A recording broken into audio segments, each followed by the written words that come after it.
آج 13 رمضان دوسرا منگل کا دن، یہ وہ دن ہے جب دعا اور تقدیر آمنے سامنے کھڑے ہوتے ہیں۔ آج اگر آپ اللہ کی پیاری اور بابرکت صورت کو صرف 33 مرتبہ یقین، عاجزی اور بیگی آنکھوں کے ساتھ پڑھ لے تو دیکھیے گا کیسے حالات کا رخ بدلتا ہے، کیسے بند دروازے خود بخود کھلنے لگتے ہیں۔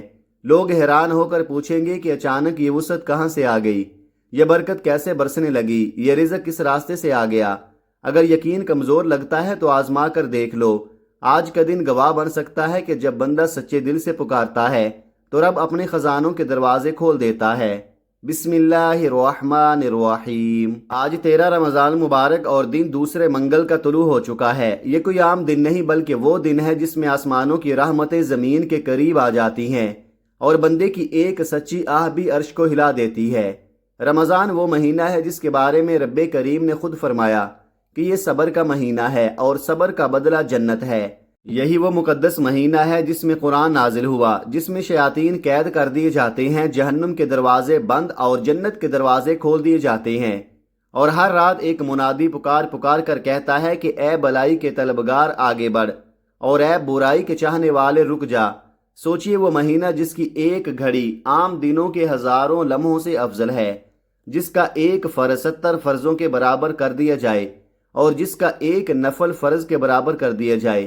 اس مبارک مہینے کی 13 تاریخ اور منگل کا دن یہ نصیب کے فیصلوں کی گھڑی ہے۔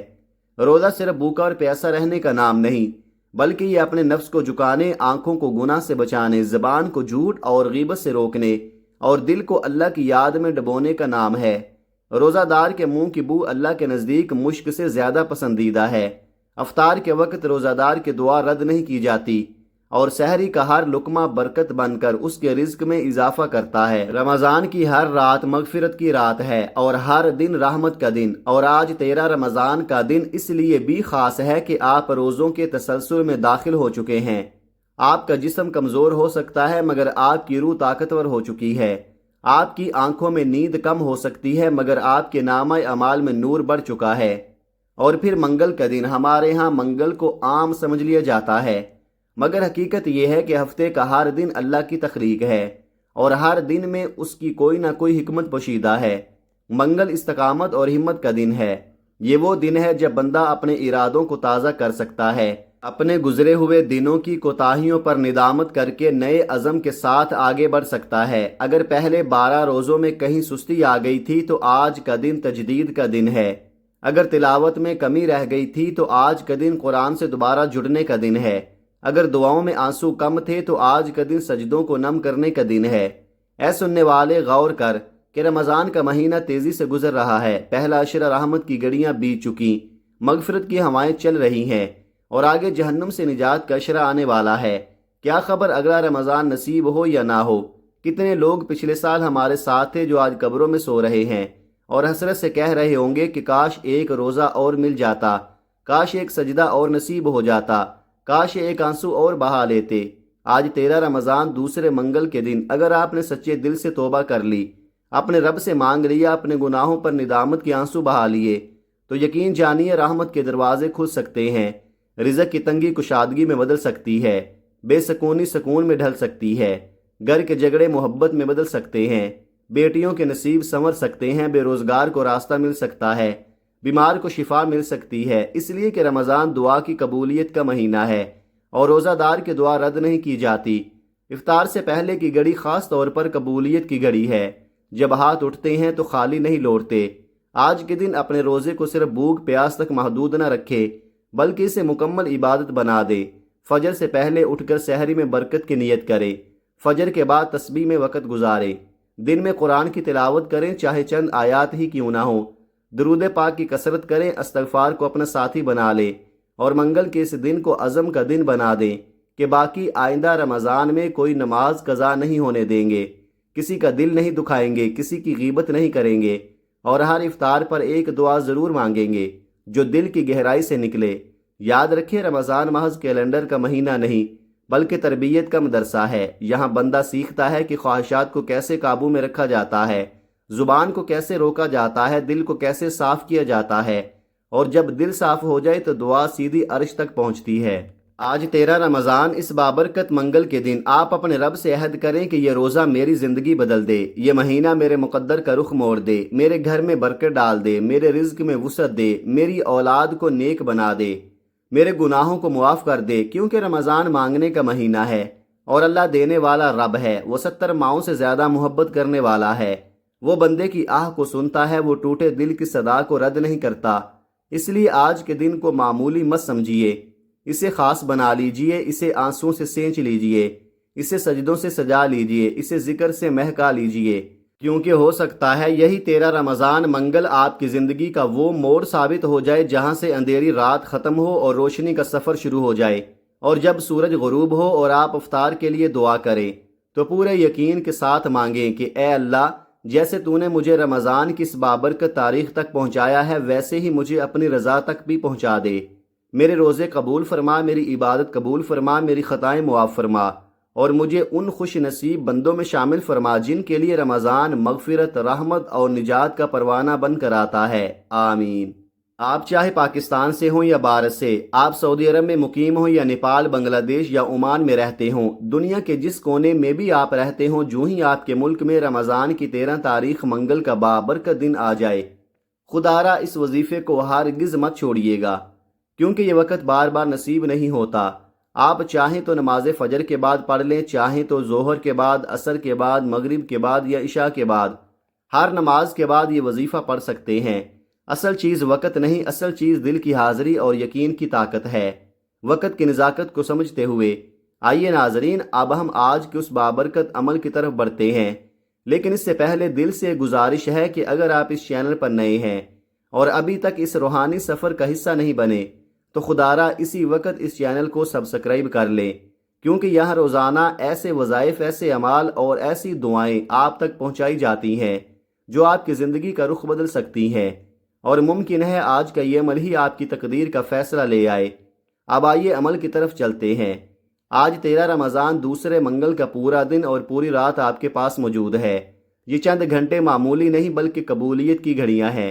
جب بھی آپ کو وقت ملے، کسی بھی نماز کے بعد باوضو ہو کر مصلی پر ادب کے ساتھ بیٹھ جائیں، اگر مجبوری ہو تو چلتے پھرتے بھی پڑھ سکتے ہیں، مگر بہتر یہی ہے کہ یکسوئی کے ساتھ بیٹھ کر پڑھا جائے۔ سب سے پہلے نبی کریم صلی اللہ علیہ وآلہ وسلم کی ذات اقدس پر 3 مرتبہ درود پاک پڑھنا ہے۔ درود پاک کوئی سا بھی پڑھ سکتے ہیں، آپ مختصر درود صلی اللہ علیہ محمد پڑھ لے یا صلی اللہ علیہ وآلہ وسلم پڑھ لے، اور اگر مکمل برکت چاہتے ہیں تو نماز والا درود ابراہیمی پڑھیں، کیونکہ درود ابراہیمی کی فضیلت و برکت سب سے زیادہ ہے۔ آئیے ایک بار دل کی حاضری کے ساتھ پڑھتے ہیں۔ اللہم صلی علی محمد وعلی آل محمد کما صلیت علی ابراہیم وعلی آل ابراہیم انک حمید مجید۔ اللہم بارک علی محمد وعلی آل محمد کما بارکت علی ابراہیم وعلی آل ابراہیم انک حمید مجید۔ جب 3 مرتبہ درود پاک مکمل ہو جائے تو اسی لمحے اپنی خاص حاجت، اپنا خاص مقصد، اپنی سب سے بڑی پریشانی کی نیت کرنی ہے۔ یاد رکھیں، ہر انسان کی ضرورت الگ ہے، کسی کا دکھ روزگار ہے، کسی کی پریشانی اولاد ہے، کسی کی بیٹی کے رشتے کا مسئلہ ہے، کوئی قرض میں ڈوبا ہوا ہے، کوئی بیماری میں مبتلا ہے۔ آپ نے اپنی حاجت کو واضح الفاظ میں اپنے رب کے سامنے رکھنا ہے۔ اگر آپ کرائے کے گھر میں رہتے ہیں اور اپنا ذاتی گھر چاہتے ہیں تو یوں نیت کریں کہ اے میرے مولا، مجھے اپنا ذاتی مکان عطا فرما، مجھے دوسروں کا محتاج نہ کرنا۔ اگر آپ بے اولاد ہیں تو عاجزی سے عرض کریں کہ اے میرے رب، مجھے نیک، صالح، آنکھوں کی ٹھنڈک بننے والی اولاد عطا فرما، ایسی اولاد جو دین کا نام بلند کرے۔ اگر آپ رزق کی تنگی میں مبتلا ہیں تو یوں دعا کریں کہ اے اللہ، مجھے پاکیزہ، حلال اور بابرکت رزق عطا فرما، ایسا رزق جس کے بعد میں کبھی تیری نافرمانی نہ کروں، کبھی نماز نہ چھوڑوں، کبھی غرور نہ کروں، والدین کا فرما بردار رہوں اور تیرا شکر ادا کرتا رہوں۔ نیت میں سچائی ہو، الفاظ میں عاجزی ہو اور دل میں یقین ہو، یہی اس عمل کی جان ہے۔ اور جیسے ہی نیت مکمل کرے، فوراً 1 مرتبہ اعوذ باللہ من الشیطان الرجیم، بسم اللہ الرحمن الرحیم پڑھ کر وظیفے کا آغاز کرنا ہے۔ تعوذ اور تسمیہ پڑھنے سے تمام شیطانی اثرات ختم ہو جاتے ہیں، اور جس کام کے شروع میں تعوذ اور تسمیہ پڑھ لیا جاتا ہے اس میں برکت ہوتی ہے، اس میں خیر ہوتی ہے، اس میں سلامتی ہوتی ہے۔ جب آپ نے اپنے تمام مقاصد کی نیت کر لی، تعوذ اور تسمیہ پڑھ لیا، تو اب آپ نے فوری طور پر اپنی آنکھوں کو بند کرنا ہے اور پوری توجہ اور دھیان کے ساتھ اپنے مقصد کو ذہن میں رکھتے ہوئے یہ یقین رکھیں کہ آپ جس در پر کھڑے ہیں وہی در سب سے بڑا ہے، وہی در سب سے سخی ہے اور وہاں سے کوئی خالی نہیں لوٹتا۔ اب سب سے پہلے نمبر پر جو وظیفہ آپ نے پڑھنا ہے وہ لا حول ولا قوت الا باللہ کا عظیم الشان وظیفہ ہے، لیکن یاد رکھیں اسے صرف زبان سے دہرا دینا کافی نہیں، اسے لاپرواہی میں پڑھنے کی کوئی ضرورت نہیں۔ یہ وہ ذکر ہے جو ٹوٹے دل اور جھکی ہوئی نگاہوں کے ساتھ پڑھا جاتا ہے۔ آپ نے اسے ندامت کے ساتھ، شرمندگی کے ساتھ، آنکھوں میں آنسو لے کر، دل میں اپنے گناہوں کا بوجھ محسوس کرتے ہوئے پڑھنا ہے۔ ایسے پڑھنا ہے جیسے ایک خطاکار اپنے مالک کے در پر کھڑا ہو کر معافی مانگ رہا ہو۔ اپنے صغیرہ اور کبیرہ گناہوں کو یاد کیجئے، وہ لمحے یاد کیجئے جب ہم نے غلطی کی، وہ نمازیں جو قضا ہوئیں، وہ دل جو ہماری وجہ سے ٹوٹے، وہ آنسو جو کسی کی آنکھوں سے ہماری وجہ سے نکلے، اور ساتھ ہی اللہ پاک کی عطاؤں کو بھی یاد کیجئے کہ اس نے کتنی بار ہمیں سنبھالا، کتنی بار پردہ رکھا، کتنی بار معاف کیا۔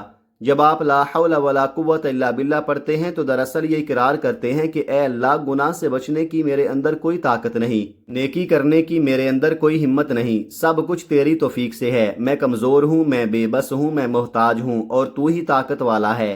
جب بندہ اپنی بے بسی کا اعتراف کرتا ہے تو رب کریم کو یہ انداز بہت محبوب ہوتا ہے۔ وہ رب خوش ہوتا ہے کہ میرا بندہ میرے سامنے جھک گیا، وہ مجھ سے ڈرا، وہ مجھ سے لو لگائے کھڑا ہے۔ اور حدیث کا مفہوم ہے کہ جو سچی توبہ کرتا ہے وہ ایسا ہو جاتا ہے جیسے ابھی اپنی ماں کے پیٹ سے پیدا ہوا ہو، اس کے گناہ مٹا دیے جاتے ہیں، اس کا نامہ اعمال صاف کر دیا جاتا ہے۔ اس لیے آج اس کلمے کو ایسے پڑھیں جیسے یہ آپ کی نئی زندگی کا آغاز ہو۔ طریقہ بہت آسان ہے، توجہ کیجئے گا۔ لا حول ولا قوت الا باللہ ایک بار، لا حول ولا قوت الا باللہ دو بار، لا حول ولا قوت الا باللہ تین بار۔ اس طرح آپ ہاتھوں کی انگلیوں پر یا تسبیح کے دانوں پر پڑھ لیں۔ آپ نے 100 بار پڑھنا ہے۔ آپ ہوں یا میں، ہم سب اپنے گناہوں کو جانتے ہیں، ہمیں کسی اور کو بتانے کی ضرورت نہیں، بس اپنے رب کے سامنے جھک کر سچی توبہ کرنی ہے، ندامت کے آنسو بہانے ہیں، اور یہ یقین رکھنا ہے کہ جب بندہ سچائی سے پلٹ آتا ہے تو رب کریم اسے خالی نہیں لٹاتا بلکہ اپنی رحمت سے ڈھانپ لیتا ہے۔ جب آپ پہلے نمبر پر اخلاص اور ندامت کے ساتھ 100 بار لا حول ولا قوت الا باللہ مکمل پڑھ لے تو اب دوسرے نمبر پر جو وظیفہ آپ نے پڑھنا ہے وہ آپ نے رب کریم کے 2 عظیم صفاتی نام پڑھنے ہیں، وہ نام جو رزق کے خزانوں کی کنجیاں ہیں۔ آپ نے یا رزاقو یا وہابو کو پڑھنا ہے۔ یا رزاقو یعنی اے رزق دینے والی ذات، اے وہ رب جو چونٹی کو بھی پتھر کے نیچے رزق پہنچاتا ہے، اور یا وہابو یعنی اے بے حساب عطا کرنے والی ذات، اے وہ رب جو مانگنے سے پہلے بھی دیتا ہے اور مانگنے کے بعد بھی اپنی شان کے مطابق نوازتا ہے۔ توبہ کے بعد سب سے پہلی ضرورت رزق کی ہوتی ہے، کیونکہ ہر گھر کی پریشانی کا بڑا سبب تنگ دستی ہے۔ ہر انسان کشادگی رزق چاہتا ہے، کامیابی چاہتا ہے، رکاوٹوں اور بندشوں کا خاتمہ چاہتا ہے۔ اور یاد رکھیں، جس خواہش کو انسانی عقل ناممکن کہتی ہے، میرا رب فرماتا ہے وہ میرے ایک کن کی محتاج ہے۔ اس لیے آج جب آپ یا رزاقو یا وہابو پڑھیں تو یقین ایسا ہو جیسے دروازہ کھٹکھٹا نہیں رہے بلکہ کھلنے کی آواز سن رہے ہوں۔ بہتر یہ ہے کہ ان اسماء مبارکہ کو پڑھنے کے بعد سجدے میں جا کر مانگیں، کیونکہ بندہ اپنے رب کے سب سے زیادہ قریب سجدے کی حالت میں ہوتا ہے۔ اور دل سے مانگ کر دیکھیں، آنکھوں میں آنسو ہو، آواز میں عاجزی ہو، اور دل میں یہ یقین ہو کہ میرا رب سن رہا ہے۔ طریقہ بہت آسان ہے مگر یقین مضبوط ہونا چاہیے۔ یا رزاقو یا وہابو ایک بار، یا رزاقو یا وہابو دو بار، یا رزاقو یا وہابو تین بار۔ اس طرح ہاتھوں کی انگلیوں پر یا تسبیح کے دانوں پر پڑھ لیں۔ آپ نے صرف 11 بار پڑھنا ہے، صرف 11 بار، مگر دل حاضر ہو۔ میرا یقین کیجئے، جب بندہ سچے دل سے ان ناموں کو پکارتا ہے تو اللہ کریم رزق کے دروازے کھول دیتا ہے، رحمتوں اور برکتوں کی بارش ہونے لگتی ہے، راستوں سے رکاوٹیں ہٹنے لگتی ہیں، جو برسوں سے اٹکا ہوا کام تھا وہ چل پڑتا ہے، بے روزگار کو روزگار ملتا ہے، بے اولاد کو اولاد کی خوشخبری ملتی ہے، قرض دار کے لیے آسانی پیدا ہوتی ہے، اور جو پریشانیاں پچھلے سال آپ کے قدموں سے لپٹی رہیں وہ انشاءاللہ اس سال آپ کا راستہ نہیں روک پائیں گی۔ تنگ دستی دور ہوگی، دل کا بوجھ ہلکا ہوگا، اور اللہ پاک کی رحمتوں اور برکتوں کی ایسی برسات ہوگی کہ آپ خود حیران رہ جائیں گے کہ صرف 11 بار یا رزاقو یا وہابو نے کیسا منظر بدل دیا۔ اب تک آپ نے 2 وظائف پڑھ لیے، اب آپ نے تیسرے اور آخری نمبر پر جو وظیفہ پڑھنا ہے وہ قرآن مجید کی وہ صورت ہے جسے اہل علم نے سورۃ التوحید کہا، وہ سورت جس میں رب کریم نے اپنا تعارف خود کروایا، وہ بابرکت سورت سورہ اخلاص ہے۔ یہ سورت چھوٹی ضرور ہے مگر اس کے کمالات بے شمار ہیں۔ احادیث کے مطابق اسے ایک بار پڑھنے کا ثواب 1/3 قرآن کے برابر ہے۔ گویا 3 بار پڑھ لی جائے تو مکمل قرآن کے برابر اجر ملتا ہے۔ سوچئے وہ سورت جس کے چند الفاظ میں توحید کا سمندر سمو دیا گیا ہو۔ جب بندہ اسے اخلاص کے ساتھ پڑھتا ہے تو اس کے دل سے شرک کی گرد صاف ہوتی ہے، ایمان تازہ ہوتا ہے اور رب کی قربت نصیب ہوتی ہے۔ آئیے پہلے ثواب کی نیت سے ایک بار تلاوت سماعت فرما لیں۔ بسم اللہ الرحمن الرحیم۔ قل هو اللہ احد اللہ الصمد لم یلد ولم یولد ولم یکن لہ کفوا احد۔ آپ نے اس سورت کو ہاتھوں کی انگلیوں پر یا تسبیح کے دانوں پر 33 مرتبہ پڑھنا ہے۔ چاہیں تو ہر بار بسم اللہ کے ساتھ پڑھیں یا بغیر بسم اللہ کے، اصل چیز دل کی حاضری اور یقین ہے۔ ترتیب یاد رکھیں، پہلے نمبر پر 100 مرتبہ لا حول ولا قوت الا باللہ، پھر دوسرے نمبر پر 11 مرتبہ یا رزاق یا وہاب، اور پھر 33 مرتبہ سورہ اخلاص۔ جب یہ تینوں اعمال مکمل ہو جائیں تو دوبارہ 3 مرتبہ وہی درود پاک پڑھیں جو ابتدا میں پڑھا تھا، تاکہ ابتدا اور انتہا درود کی خوشبو سے معطر ہو جائے۔ اب آپ کا عمل مکمل ہو گیا۔ اب آپ نے روتے ہوئے سسکتے ہوئے دل کی گہرائی سے اپنے رب کے حضور ہاتھ اٹھانے ہیں۔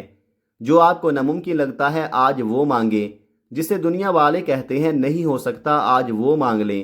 بہتر ہے سجدے میں جا کر مانگیں، کیونکہ بندہ سجدے کی حالت میں اپنے رب کے سب سے زیادہ قریب ہوتا ہے۔ اپنے دونوں ہاتھ اٹھائیں، آنکھوں کو نم کریں، آواز میں عاجزی لائیں اور کہیں اے اللہ میری حاجت پوری فرما، میری پریشانی دور فرما، میرے رزق میں برکت عطا فرما، میرے گناہ معاف فرما، میرے گھر میں سکون نازل فرما۔ یقین رکھیں کہ جب بندہ خلوص اور کامل یقین کے ساتھ مانگتا ہے تو رب بہتر نہیں بلکہ بہترین عطا فرماتا ہے۔ آج کی دعا رائے گاہ نہیں جائے گی۔ دعا ہے کہ رب کریم میرا سنانا اور آپ کا سننا اپنی پاک بارگاہ الہی میں قبول و منظور فرمائے، آمین یا رب العالمین۔ محترم ناظرین، اپنے رزق میں وسعت اور برکت کی نیت سے اللہ تعالیٰ کے 99 ناموں میں سے کوئی ایک نام کمنٹ میں ضرور لکھیں، کیونکہ جب مانگنے کی باری آتی ہے تو ہم بے حساب مانگتے ہیں مگر اللہ کا نام لکھتے وقت کنجوسی کر جاتے ہیں۔ آئیے محبت کے اظہار کے طور پر اللہ کا ایک نام لکھ دیں۔ اللہ تعالیٰ ہم سب کا حامی و ناصر ہو، آمین۔ اپنا بہت سارا خیال رکھیے گا۔ ملتے ہیں کسی اگلی ویڈیو میں ایک نئے وظیفے کے ساتھ، تب تک کے لیے اللہ حافظ۔ السلام علیکم ورحمۃ اللہ وبرکاتہ۔